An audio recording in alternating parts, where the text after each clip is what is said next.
Ahojte brankári, vítam vás. Dnes vám poviem ďalší tip pre cvičenie, alebo ako vlastne brankár vychádza z brány, aké ďaleko ide von z brány. Najprv si spravíme nejaké orientačné body na päťke. Brankár Lukáš, brankár Komára vychádza zo stredu brány a spraví nejaké orientačné body. Ako pri tyčke, na úroveň tyče, na päťke. Potom, aj na jednej, aj na druhej strane, Lukáš, aj na druhej strane, prosím. Takže stred brány má označené.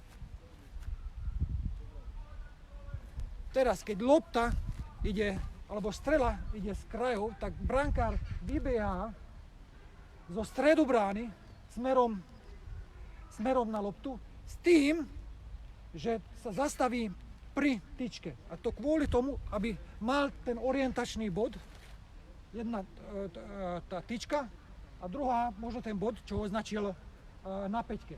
Takže brankár ešte raz ukážeš prosím ťa, vyjde zo stredu brány priamo smerom na loptu. Zastaví pri tyčke. Nie pred tyčkou, nie za, ale na úrovni tyče. Môže ísť tá strela na neho.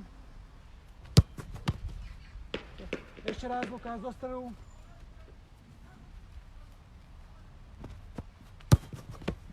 Bravo. Teraz to isté platí, aj keď strieľa útočník zo stredu ihriska.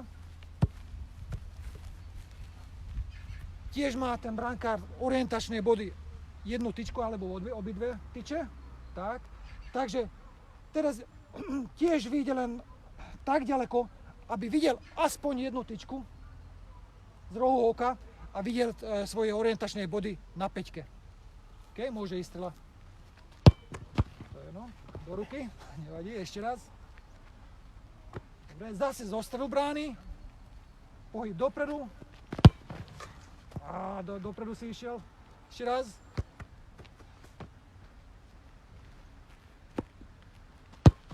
Tak, takže brankár sa dostane stále do základného postoja, tak, aby videl za sebou ešte bránu, alebo v rohu oka ešte videl tyčku, aby nebol príliš vysoko, lebo potom sa môže stať to, že keď brankár nevystrelí, ale dáva prihrávku na ďalšieho útočníka alebo na ďalšieho hráča a on sa presúva, tak bez tých orientačných bodov môže stratiť brankár svoju orientáciu a to hráč to využijú.